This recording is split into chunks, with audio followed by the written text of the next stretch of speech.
Hello everyone, how are you doing? This is MD Tech here with another quick tutorial. In today's tutorial, I'm going to show you guys how to go about resolving if you're unable to right-click on the desktop on your Windows 10 or Windows 11 computer. So this should hopefully be a pretty straightforward process here, guys. And without further ado, let's go ahead and jump right into it. So all you have to do is right-click on the Windows Start button on Windows 11. On Windows 10, you right-click on the taskbar in a blank area, and you want to select the Task Manager. You want to scroll down this list until you get to Windows Explorer near the bottom, and you want to select Restart. And once you're done with that, go ahead and see if that has resolved the issue. Something else we can try as well. You close out of there. This option will be for Windows 10 and Windows 11 Professional, Enterprise, and Education versions. I will have something else for home users at the end.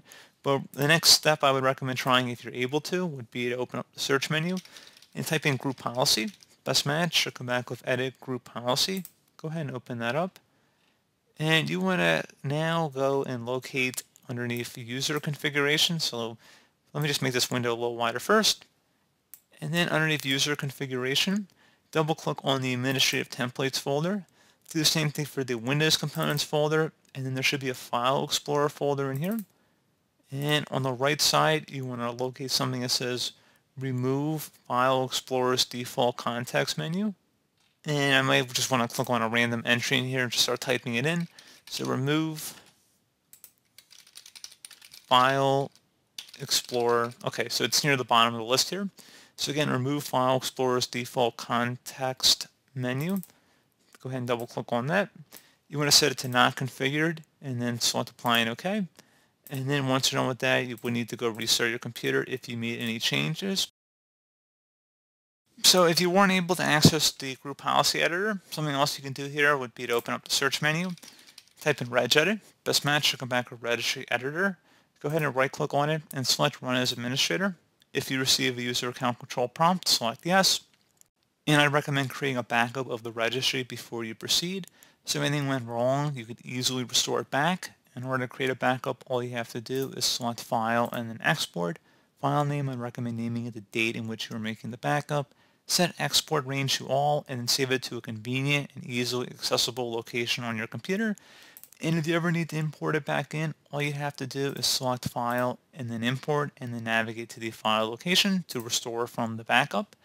And now we're ready to begin. So we're going to start by double-clicking on the HKey Current User folder.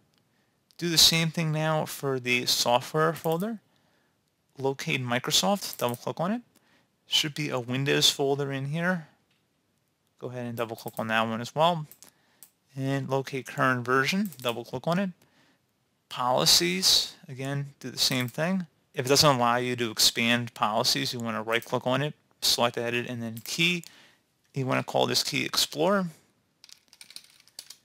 If you need to take note of our file path, you can see it up at the top of the screen here. Each backslash is a different subfolder or subkey. Each backslash is a different subkey that we've went under up to this point. So now on the right side, we want to right-click on a blank area, select New, and then select the word 32-bit value.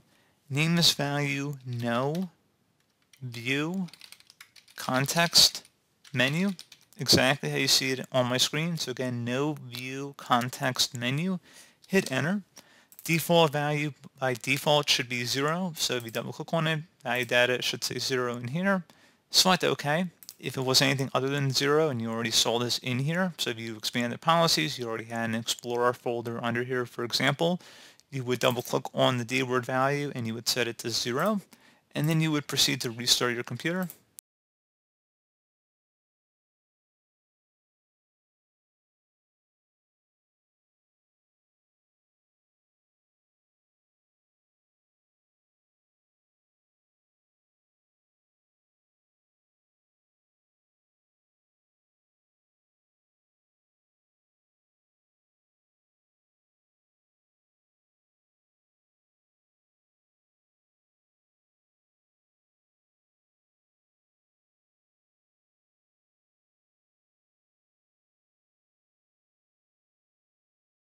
And hopefully I was able to resolve your problem. So, as always, thank you for watching this brief tutorial. I do hope I was able to help you out, and I do look forward to catching you all in the next tutorial. Goodbye.